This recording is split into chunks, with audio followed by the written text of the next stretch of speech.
Oke. Nah, langsung saja kita perkenalkan narasumber kita yang sudah hadir di live Instagram Farmasi Universitas Muhammad Nasir, Bukit Tinggi. Jadi teman-teman kita ini ada juga yang mahasiswa baru nih Pak, yang baru masuk. Jadi ada yang sedang kuliah, ada juga yang udah tamat, dan mungkin ada juga yang umum ya, se-Indonesia bahkan di mana saja berada. Jadi mungkin bahasanya mungkin kalau kita bahasa farmasi atau kimia mungkin ya mungkin teman-teman di farmasi yang kimia ngerti, jadi kita mungkin agak lebih lebih umum mungkin istilahnya seperti itu nantinya. Iya, familiar Bu ya. Familiar. Oke deh. Baik, langsung saja kita sapa narasumber kita sudah hadir di sini, Bapak Dedi Harliansyah SSI, seorang CEO PT Dehasa Kimia gitu ya Pak ya? Iya betul ya. Oke, baik. Nah Bapak ini sekarang tinggalnya di mana nih Pak? Di Gunung Putri juga Bu, nggak jauh dari kantor ya. Jadi rumah saya dari kantor cuma 2 kilo gitu. Di Jakarta atau di Iya, di Bogor Bu ya. Di Bogor Gunung Putri ya. Iya, Kecamatan Gunung Putri ya.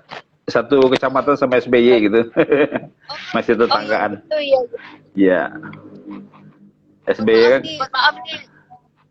Lagi flu juga di sini kan, sering hujan gitu ya Pak. Oh. Kalau di sini lagi kemarau nih Bu, jarang hujan Bogor malahan. Oh gitu ya, padahal kota hujan ya. Iya, hujannya seminggu sekali, kadang 2 minggu baru hujan gitu. Oh gitu ya. Oke, baik. Nah di sini kita sampaikan juga Bapak Dedi ini lahir di Bengkulu 24 Desember 1977, alumni S1 Kimia Universitas Andalas ya. Salam juga buat alumni kimia di mana saja berada. Kemudian di SD, SMP, SMA itu di Bengkulu semuanya ya Pak. Iya betul. Tempatnya Pak? Dirga Makmur, Bengkulu Utara. Oh di Bengkulu, berarti kampungnya memang di sana ya asalnya ya Pak? Iya, Bengkulu Utara kan berbatasan dengan Sumatera Barat. Oh gitu, iya. Ya, jadi tahun 96 kan kita di Bengkulu kan belum ada Fakultas MIPA ya, jurusan kimia belum ada, jadi yang paling dekat ke Padang. Oh gitu, iya betul. Iya. Kemudian pengalaman kerja Pak Dedi adalah di PT Bratako Chemical. Iya, Bratako ya. R&D staff. Iya, pernah jadi R&D. Dan sales marketing di Bratako juga. Nah, ini pastinya sendiri Pak PT material chemical. Iya. Jawaban kimia kita. Akhirnya boleh kita bicara dengan orang perusahaan. Langsung saja ke aplikasi ya, langsung saja ke lebih ke praktis ya, seperti itu ya, ilmu-ilmu yang kita pelajari selama ini. Nah tadi kan Bapak memulainya di Bratako Chemical, berarti yang menjual alat kimia dan Bratako ya. Akhirnya bahan baku ya. Kepikiran untuk usaha sendiri itu bagaimana ceritanya tuh Pak? Jadi saya tamat 2001 bulan April. Nah jadi ya sebagaimana biasa gitu kan, fresh graduate Bu ya. Nah kita akan mencari peluang kerja gitu. Jadi waktu itu sebenarnya saya mau ngelanjut S2 ke Belanda kan. Jadi waktu itu kita udah nyerahin admittance ya itu ya, untuk persyaratan S2 ke Universitas Delft. Terus disyaratkan waktu itu untuk ikut beasiswa itu harus melalui Dikti.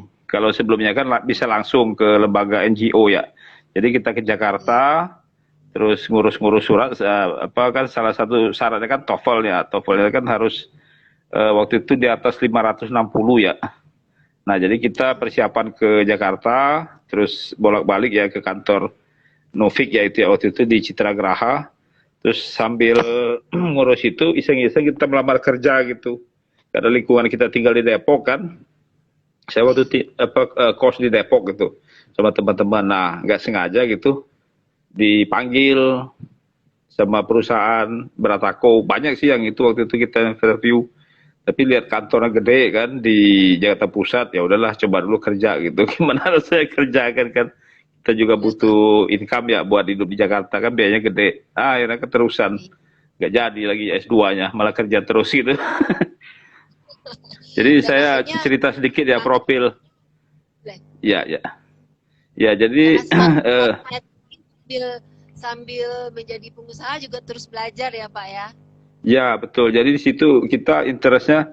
Jadi saya cerita sedikit profil perusahaan tempat saya bekerja lama itu kan. Namanya Beratako. Beratako itu sebenarnya kepanjangan dari Braga Trading Company. Jadi Braga itu adalah salah satu jalan di Bandung, Jalan Braga. Iya Nah, benar. perusahaan itu pertama kali itu dia buka apotik di Jalan Braga itu, namanya Apotek Santi.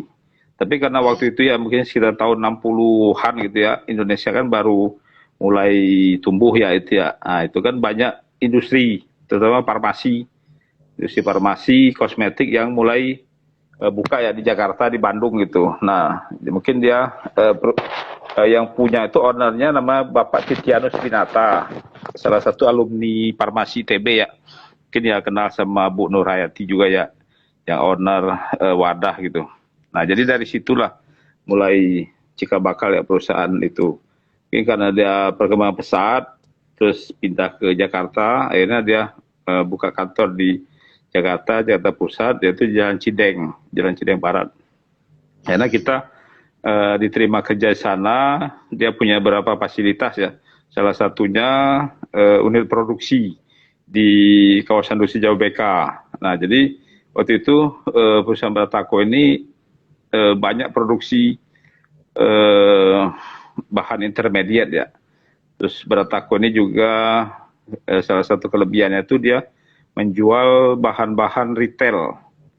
Bagaimana kita ketahui itu kimia ini, apalagi buat mahasiswa ya tahu sendiri kan itu apa packing size untuk original packing itu kan rata-rata ukuran besar seperti apa kayak apa glycerin terus Texapon itu kan harus satu drum. Jadi supplier atau perusahaan-perusahaan yang memproduksi itu nggak mau dia jual dalam bentuk eceran gitu atau repack gitu. Nah, jadi Beratako dia berusaha memenuhi kebutuhan retail. Jadi mulai dari gram sampai yang kiloan sampai yang original packing di apa ya tersedia gitu. Jadi buat pemula, buat mahasiswa, terus ya misalnya apotek kan butuh atau perusahaan besar pun kadang mereka juga butuh bahan kimia ya yang proporsinya mungkin buat laboratorium, buat riset, itu kan butuhnya sedikit dulu gitu, nggak mungkin langsung beli kan gitu. Karena bahan kimia ini juga kita kalau beli banyak itu belum tentu habis, terus habis masa waktunya rusak, jadi mubazir gitu. Jadi kita kadang buat riset ya, apalagi perusahaan farmasi kan ini kan nggak jauh dari inovasi ya. Nah, jadi kan butuh sekali gitu bahan-bahan yang ya misal katakanlah gitu buat pengawet seperti BHT, ini pasol itu kan dalam kuantiti kecil sekali karena penggunaan juga cuma di bawah 1% kan, jadi 1 kilo pun mungkin bisa habis dalam ya bisa setahun gitu. Nah, jadi perusahaan-perusahaan retail ini kadang juga ya punya peran penting juga dalam sisi pengembangan industri sebenarnya sih kalau boleh saya katakan ya industri makanan, kosmetik, farmasi, laundry, pertanian ini ya sebenarnya berkutat di kimia semua. Maka kalau farmasi lebih spesifik ya ke fokus di obat ya di obat, makanan, terus sediaan standar farmasi kan gitu. Mas sekarang kan pemerintah juga menyarankan untuk HACP, industri makanan, industri ya kosmetik itu kan udah harus good practice manufacturing. Jadi standar pengolahan produknya itu ya hampir mirip-mirip sama standar farmasi kan. Jadi seperti clean room, terus sterile room, packaging, production itu inline gitu kan. Sarana produksi juga harus ada standarisasi sekarang gitu. Jadi pemerintah ya arahnya terus mengajak gitu, menggiring UMKM, terus juga industri-industri ini kan untuk terus mengarah ke good practice manufacturing. Nah, jadi itu ya salah satu peran penting dari supplier ini kan, industri ini kan berkembang dengan inovasi produk. Dari inovasi produk kan muncul produk yang menjadi merchandise atau barang produk yang dijual, terus menghasilkan income untuk putaran cash flow ya. Akhirnya kan untuk membesarkan, menghidupi perusahaan itu ya dari penjualan itu. Nah, penjualan itu bermula dari riset produk yang dikembangkan. Jadi dari laboratorium R&D, terus mungkin dikembangkan ke pilot plant, dari pilot plant nanti mungkin dikembangkan terus ke skala produksi massal ya. Nah, jadilah nanti produk yang terstandarisasi, terus memenuhi standar CPKB atau BPOM atau HACCP. Nah, barulah kita bisa jual produk itu ke pasaran, ke ekspor segala macam ya gitu. Nah, jadi sekarang ini kan ya panjang juga ya Pak. Tentu saja memulai panjang. yang kecil-kecil dan yang sedikit-sedikit tadi ya dengan riset. Nah, di sini ada tantangan ya. Makanya saya sering sekali gitu diajak gitu dari kampus ya gitu. Apalagi sekarang kan program Merdeka, Bu ya. Program Merdeka ini kan menitik beratkan mahasiswa ini lebih entrepreneur gitu, lebih super gitu sebenarnya itu. Jadi mereka ini tamat itu lebih dipaksa gitu oleh pemerintah tuh nggak usah cari kerja gitu, kamu langsung jadi pengusaha aja kan gitu, walaupun skala UMKM kan. Nah, sinilah kan tantangan mahasiswa baru sekarang tuh ya memang harus banyak mendekati ke praktis, ke pabrik ya. Jadi mereka lebih didorong gitu atau sedikit dipaksa gitu untuk banyak kerja praktek ya di sektor industri. Nah, sekarang ini kan yang jadi kendala ini koneksi ya. Jadi relationship antara kampus dengan industri ini kan belum begitu koneksi. Ya, belum begitu lancar ya gitu. Jadi kampus ini dengan industri juga masih kagok gitu istilahnya gitu kan. Jadi kayak mahasiswa baru kan gitu, baru masuk belum belum harmonis gitu Bu. masih meraba-raba.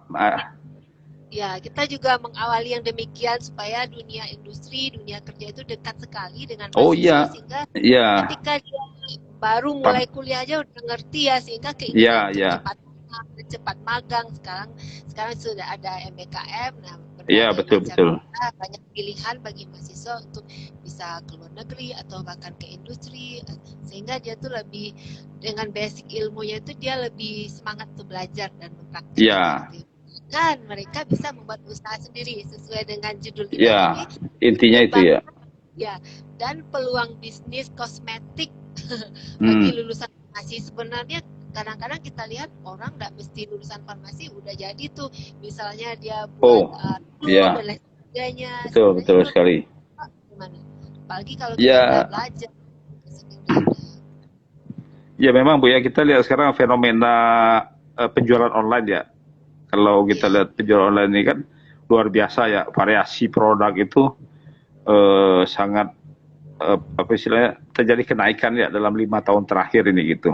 Dan banyak produk itu yang tidak terdaftar di BPOM. Karena kemudahan penjualan online ini kan memungkinkan orang-orang yang berada di mana saja gini kan bisa menaruh pajang ya itu produknya di online kan, orang kan nggak tahu gitu gimana bikinnya, gimana pilihan gitu ya Pak. Iya. Nah, jadi di sinilah ya, jadi ini saya cerita pengalaman kita sehari-hari ya. Jadi yang banyak jadi pengusaha yang beli bahan baku ya di kita itu kebanyakan bukan dari background farmasi. Nah, jadi di sinilah fenomena gitu. Jadi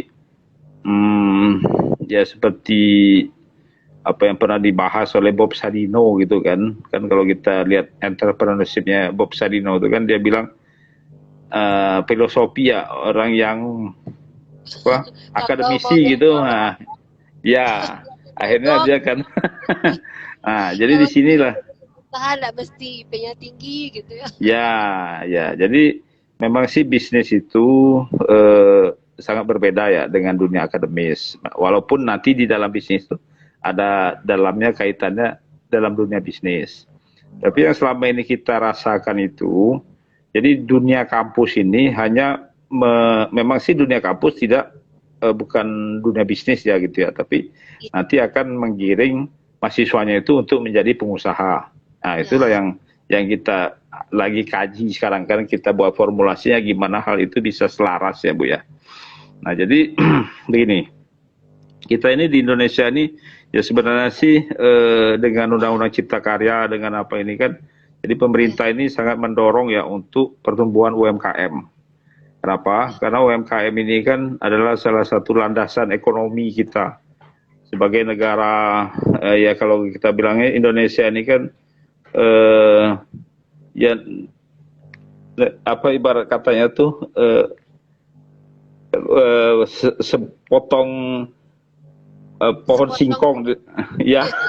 Jadi rakyatnya ya hidup dengan kreativitas mereka sendiri gitu. Jadi mungkin kalau kita pernah dengar ya di Cina atau di Singapura gitu kan, jadi bagi warga atau masyarakat yang apa punya niat buat usaha, pemerintahnya menyiapin lahan, nyiapin modal, petunjuk segala macam gitu kan. Mungkin kalau kita ke arah sana masih jauh ya, jadi masyarakat kita dituntut banyak-banyak kreatif itu untuk bisa menciptakan lapangan kerja atau menciptakan sumber penghasilan yang menghasilkan income.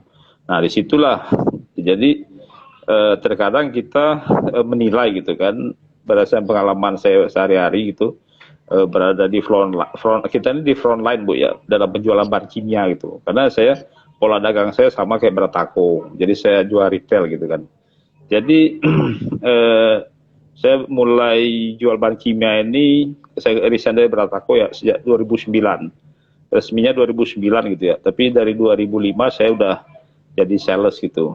Nah, kenapa saya terjun ke sales? Karena pengalaman sales ini, kadang kita di kampus itu dulu paradigmanya, ngapain kamu jadi sales itu kan kayak sales itu kayak ilmunya nggak apa ya nggak connect sama pelajaran di kampus. ya gitu ya. Ya, padahal salah besar itu Bu. Jadi saya jadi sales itu karena waktu itu perusahaan itu dia ada divisi specialty product. Nah, divisi specialty product ini barangnya ini spesifik ya dan butuh penanganan knowledge yang agak dalam. Jadi kalau kita jual HCl, jual NaOH, jual barang-barang umum ini barang standar ya, nggak butuh penjelasan yang rumit. Nah, sedangkan bahan specialty ini justru butuh penjelasan orang-orang yang bisa menerangkan applied science gitu, gimana produk ini bisa dipakai di industri yang kita target sebagai customer gitu kan. Jadi saya tiap hari ke customer itu ya presentasi, menjelaskan bagaimana produk ini dipakai terus bisa menggantikan produk lama, keunggulan, kelebihan, kekurangan segala macam. Nah itu kita bicara dengan bahasa-bahasa kimia gitu. Jadi misalnya apa hubungannya kaitannya dengan reaksi ya kimia itu pasti ada reaksi ya gitu ya reaksi yang terjadi apa terus kekentalan misalnya kita jual pengental gitu kan Mekanisme yang terjadi itu bagaimana sebenarnya gitu ya. ya, jadi kita justru lebih banyak belajar di sana ya. Terus kita koneksinya, kan waktu itu kita ini Bu ya, waktu saya jadi sales, customer kita tuh mulai dari Unilever gitu, Unilever, Semas, Kau Indonesia gitu, termasuk Wadah ya, itu waktu itu masih namanya Pusaka Tradisi Ibu ya gitu ya, Putri gitu, sampai ke perusahaan home industry, nah gitu ada berapa produk ya yang kita jual seperti preservatif gitu kan, seperti ini pagi ini pasol, terus ada namanya katon cigi, eh, phenoxyetanol. Nah ini kan bahan-bahan yang kan, ya sebenarnya sih saya di kampus juga belum pernah dengar gitu, karena memang bahan baru gitu ya. Jadi Ya, ya. ya koneksinya agak Halo? ini Bu ya. Ya, halo ya. Ya, Jadi ya di sini kita sebagai supplier itu kita beli barang Bu ya, nggak kita produksi barang itu. Memang sih sebagian ada yang kita produksi gitu. Berarti kita retail lagi ya, Ya, Pak ya. jadi yang Nah, kalau ya ya, kalau masalah ini Pak tentang perkembangan ya, perkembangan kosmetik zaman sekarang ini bagaimana tuh Pak? Sudah ada kemajuan dari zaman dahulunya atau ada teknologi baru yang digunakan oleh orang-orang atau produsen sendiri? Bagaimana,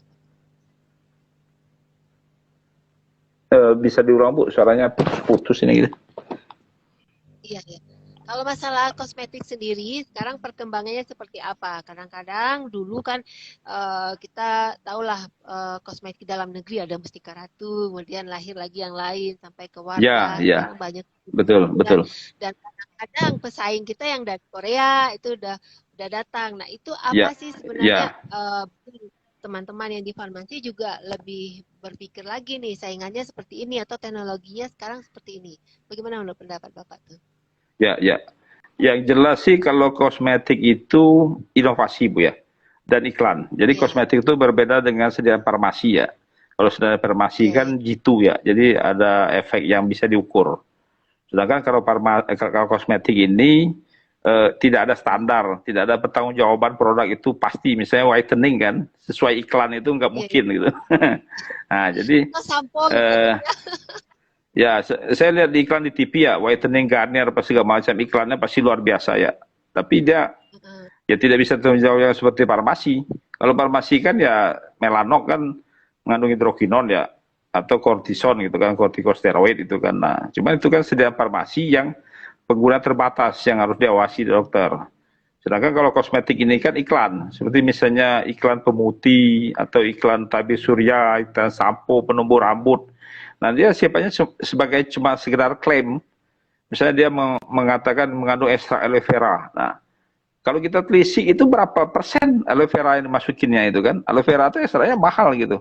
Kalau dia masukin 5% ya nggak mungkin ngejar harga sampo-nya 20.000 sedangkan ekstraknya itu sampai 5% kan. Sedangkan kita pakai aloe vera aja 100% aja belum tentu rambut pala botak itu kan bisa tumbuh gitu. Nah, jadi Iya, kosmetik ini kan sebenarnya kan dominasinya itu iklan. Jadi bagaimana penjualan kosmetik luar negeri itu bisa gencar itu kan karena ya perpaduan antara iklan, terus juga strategi marketing dan jalur distribusinya gitu. Jadi iklannya keren, pakai bintang-bintang terkenal, terus apa distribusinya distributor ya agennya ada di seluruh dunia, di seluruh Indonesia, terus dia juga pakai iklannya semua TV, semua media dia pakai gitu. Terus juga modalnya kuat gitu kan. Jadi produksinya itu massal gitu, terus ekspor jadi ke seluruh dunia artinya kan gitu. Nah jadi ya, eh, oke. Ya, artinya kalau misalnya kita pun bersaing dengan kosmetik yang dari luar negeri itu tidak kalah juga ya, begitu ya, Pak? Kalau misalnya kita komposisinya udah sesuai, tidak menyalahi aturan, sesuai dengan standar, bagaimana, Pak? Kalau misalnya, halo, bisa dengar suara mabuk saya, bisa Pak? diulang lagi. Ah, Suaranya ya. putus-putus. Ini artinya, ya, Iya, artinya tapi kalau putus-putus gitu. misalnya, Soalnya ini pertanyaannya spesifik gitu. ya, artinya gini, Pak. Iya. Berarti kalau misalnya kita ya lebih jujur lagi ya, tentu saja tidak dengan iklan ya. Bagaimana kita pun tidak kalah saing misalnya dengan kosmetik yang dari luar negeri. Gimana menurut Bapak?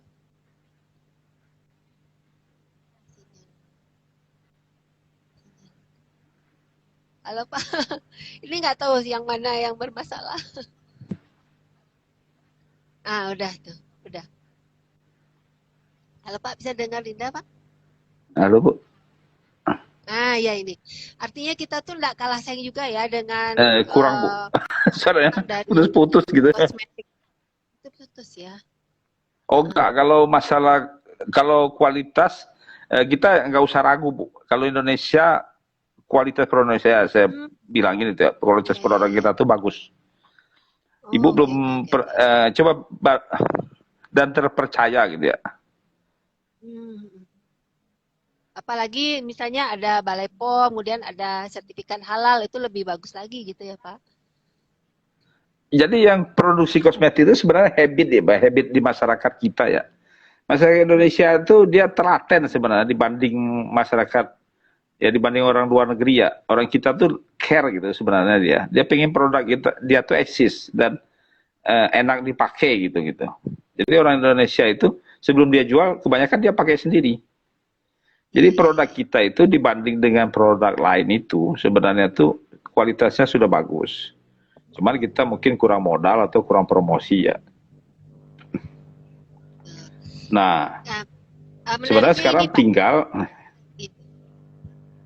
Nah, menariknya ini Linda mau tanya juga tentang kosmetik-kosmetik yang sebenarnya secara bahan alam atau alami bisa kita buat tuh.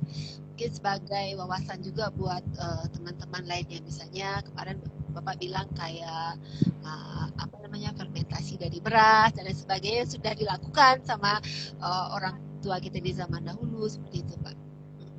Oh iya, benar-benar. Benar sekali, Bu. Itu kita salah satu produk yang kita jual itu kan, ini contoh ya di produk kosmetik itu. Kita jual bahan tabir surya ya, sunscreen. Iya. Jadi sunscreen itu di pasaran ya banyak ya produknya itu, mulai dari yang berbentuk foundation, berbentuk lotion, krim, segala macam gitu kan. Cuma kalau saya perhatiin di konsep di sunscreen itu dia adalah penyerapan sinar UV ya, ultraviolet. Karena sinar ultraviolet itu karena yang nanti akan bentuk melanocyte, terus apa terjadi pigmentasi dan segala macam ya itu ya.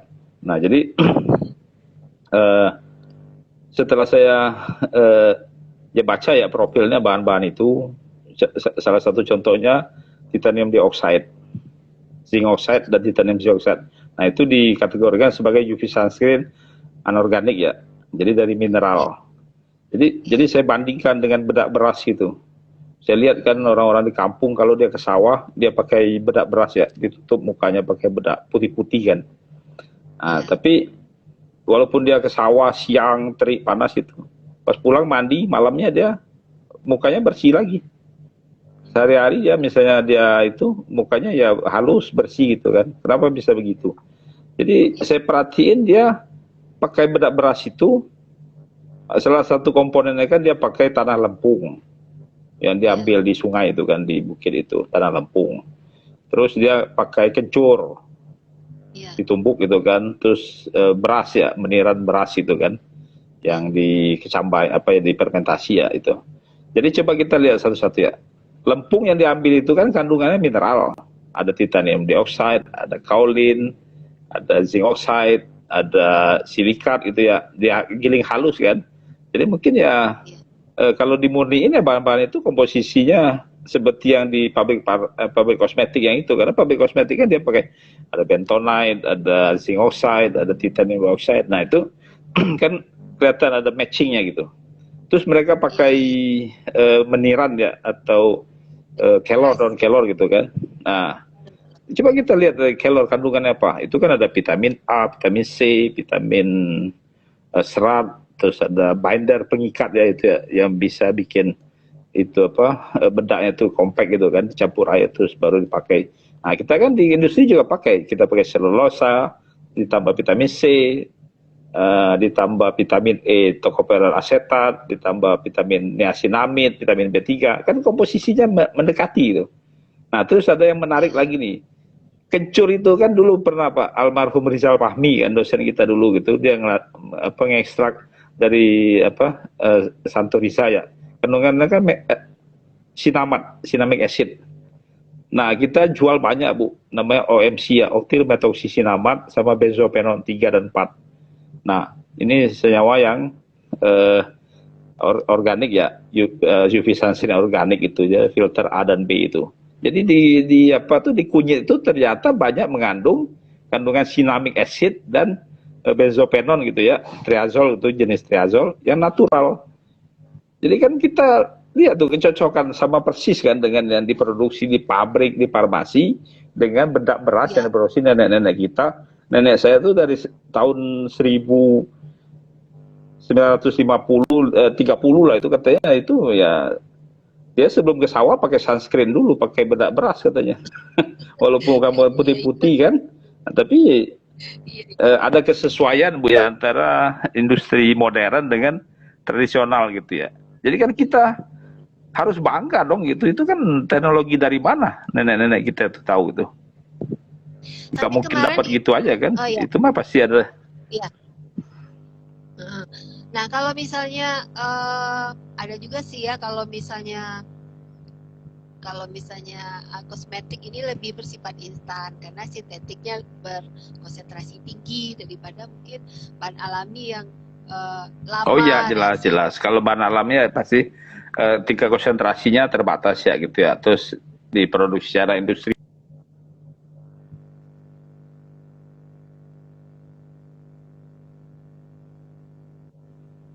ya.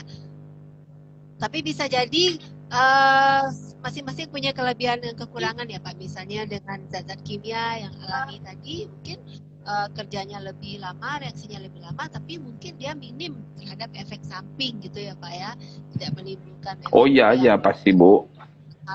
Kalau kimia mah jelas efek sampingnya ya pasti lebih tinggi ya daripada yang natural gitu kan. Ini ada pertanyaan nih Pak ya, sekalian muncul nih. Pembuatan sabun kandungan kolagen gimana dalam farmasi Pak, Bu gitu. Sabun Oh iya, kandungan kolagennya gimana dalam farmasi gitu. Supaya gini, biar kita kan misalnya kolagennya udah menipis nih kalau udah berumur berapa gitu. Sehingga dengan ya ya adanya ya. sabun kita pakai hari ini apakah seperti itu tuh Nah, kalau pertanyaannya ini Bu? sih, kalau menurut saya sih hanya klaim aja ya itu ya. Mengandung sabun mengandung kolagen itu kan ya nggak mungkin lah. Konteks sabun dengan kulit kan cuma berapa detik doang, nggak sampai 1 menit kan langsung dibilas gitu. Jadi nggak mungkin kolagennya bisa masuk kan nyerap ke dalam kulit. Ini mah pasti just klaim aja gitu. Kalau misalnya lebih ke misalnya lotion, misalnya pelembab, misalnya mau pergi ke kantor gimana seperti itu, bagaimana Pak?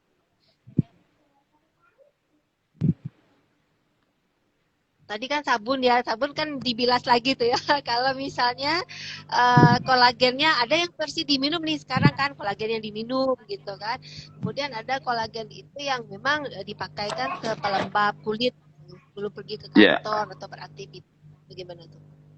ya, Hmm. ya kalau di apa ya di industri kan gitu ada yang kita kenal dengan just claim ya claim itu kan itu dia bisa begini begitu mungkin ada efek lain ya dari bahan lain misalnya kayak glycerin, sorbitol gitu yang sebenarnya memberikan efek gitu ya cuma karena lagi tren kolagen mereka klaim just kolagen tapi memang ada sih sediaan kosmetik yang betul-betul mengandung kolagen dan punya efek khasiat ya untuk mengencangkan kulit, antioksidan, terus ya anti wrinkle gitu kan. Cuma mungkin jenis kolagen yang dipakai itu udah modified ya seperti 8 hexapeptide, terus modified kolagen, terus jenis-jenis apa ya ceramide, kolagen gitu yang efektivitasnya tinggi. Tapi sediaan seperti ini bahan bakunya mahal gitu Bu. Kayak hexapeptide itu kan ya per gramnya aja itu sekitar $5 kan sampai $10. Artinya ya ini sediaannya nggak mungkin dia jual dalam bentuk sabun kan yang harganya mungkin dia sediaan kosmetiknya di bawah 50.000 kan. Nah, jadi mungkin ya ada beberapa produk kosmetik ya yang dia mengikuti tren ya. Jadi dia pasang iklan gitu kan supaya orang tertarik kan gitu. Latah gitu ya Pak ya. Kayak latah gitu tapi cari alternatif yang lain sebenarnya bukan kolagen misalnya apa gliserinnya misalnya gitu ya Pak ya.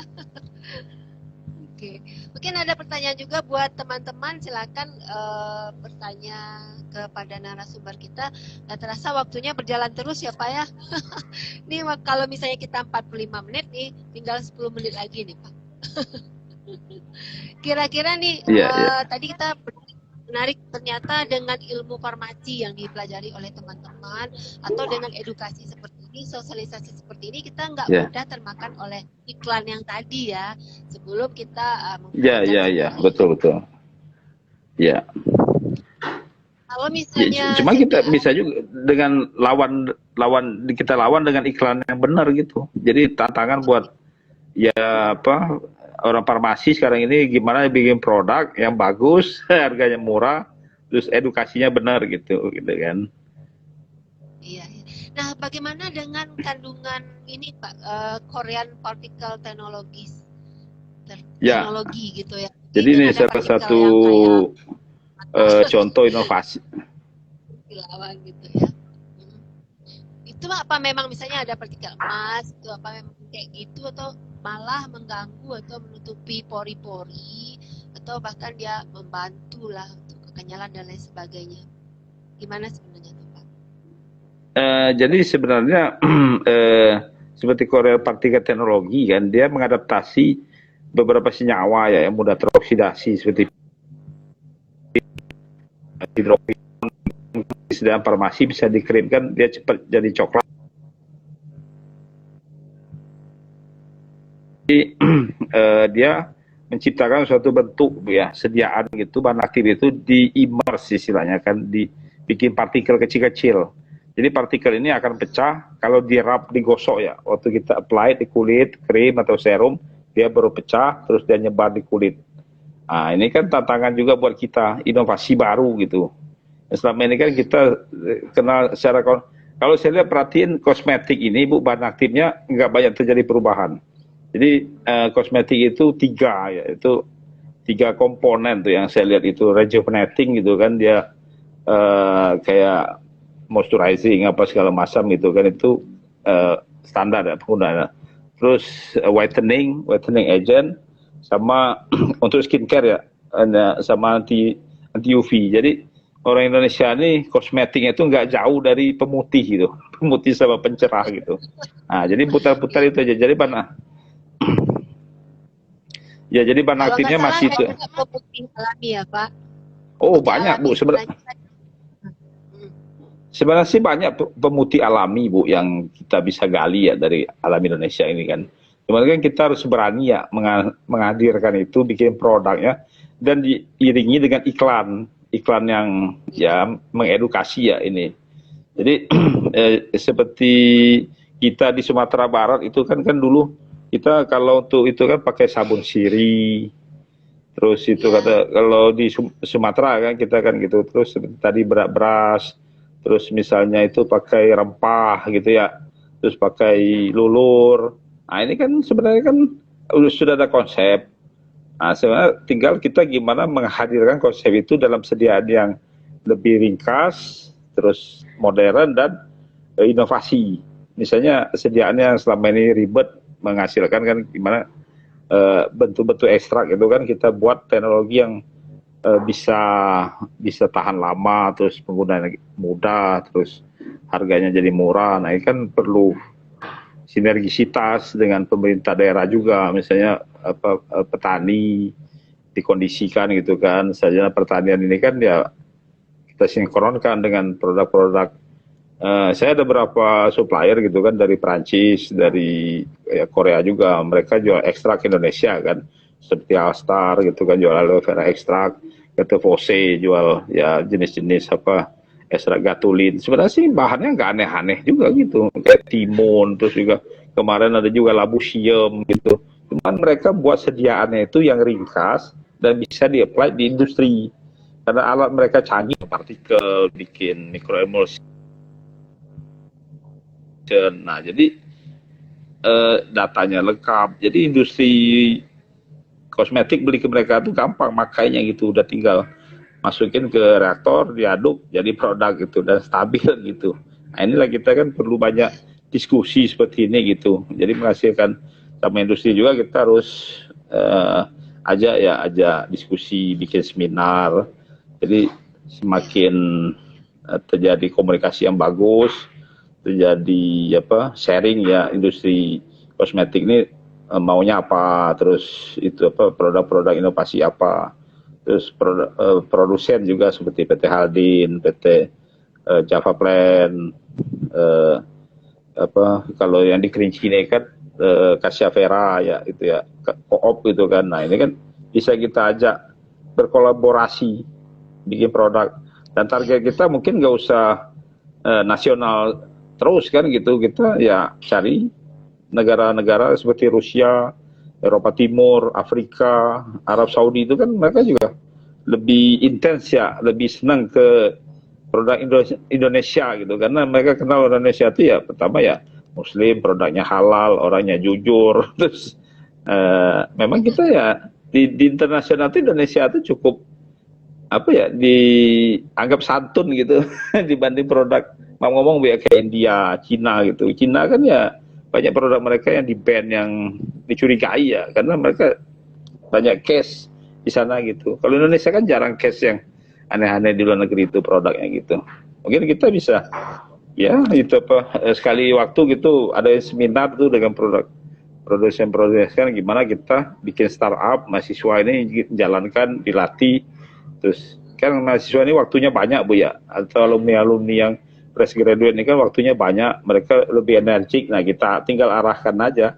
Mungkin ya banyak yang punya, kalau sekarang kan modalnya dari investor ya, ada modal gitu kan ya, para senior ini yang punya ide terus sudah punya pengalaman bikin konsep. Nah kita giring yang muda-muda ini tuh sebagai eksekutornya gitu. Jadi apa namanya, kalau misalnya kita ada rasa percaya diri juga ya untuk mengangkat misalnya bahan-bahan alami yang ada di Indonesia khususnya, karena memang banyak Ya, sekali banyak ragam sekali, banyak sekali. dari misalnya kolagen, tidak mesti ya dari tumbuhan, Ya, mungkin dari hewan misalnya ya dari oh ceker ya, ayam kita ya, belum masih bisa eksploitasi yang dari laut, diekspor gitu. Mas, Mas. Dari Ya, laut laut marine kita ya. masih sedikit banget. Iya, iya. Iya, produk Padahal ya produk seperti kita marine. terdiri dari Iya, lautan ya, Pak. iya betul. Iya benar-benar sekali. Kemarin juga memang ada seminar tentang itu, memang ya Merin sudah mulai orang berpindah ya, kalau misalnya kita ekstraktif itu aja misalnya, masih kencur Hmm, lagi, masih jahil lagi iya, mungkin, iya. masih Kita banyak kita melihat yang di bahan lautnya itu. ya sangat sedikit Bu mengenai apa, eksploitasi ke marine ya, ke laut itu masih Iya. masih sedikit sekali gitu.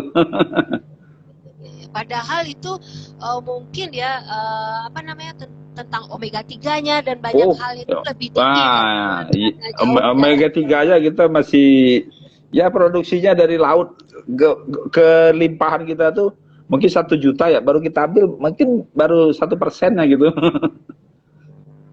Jadi mungkin membuka wawasan juga buat teman-teman yang lainnya Ya, juga lebih apa ya, lebih kreatif lagi dengan banyak apa ya, banyak membaca, banyak diskusi seperti ini misalnya, harus banyak diskusi Bu. Kalau baca sih kayaknya mereka rajin baca ya, diskusi mungkin ya, pentingnya. seperti ini dan menambah wawasan. Kemudian sudah Ya, terbentur lebih bertanya ke senior atau yang lebih pakar. Nanti kalau misalnya Bapak ada ke Bukit Tinggi atau ke kemana, biasanya tuh Bapak bawa bahan-bahan yang bisa di demo ya, langsung ya, bisa bikin ya langsung, kita. bikin apa tadi itu ya, misalnya sunscreen dan lain sebagainya, itu lebih menarik Ya, lagi buat teman-teman. Atau kita harusnya misalnya begitu. beli dalam jumlah yang sedikit, bisa ke tempat Bapak gitu dengan harga yang agak Ya, murah gitu kan. paket-paket ya. Iya, iya, iya, benar. Oke, mungkin apa yang bisa disampaikan Pak? Waktunya juga sudah hampir habis nih. Menarik Ya. sekali, apa ide Bapak nih buat teman-teman farmasi nih, bisa digerakkan ke arah mana, menambah rasa percaya diri di bidang kosmetik ini. Saya pernah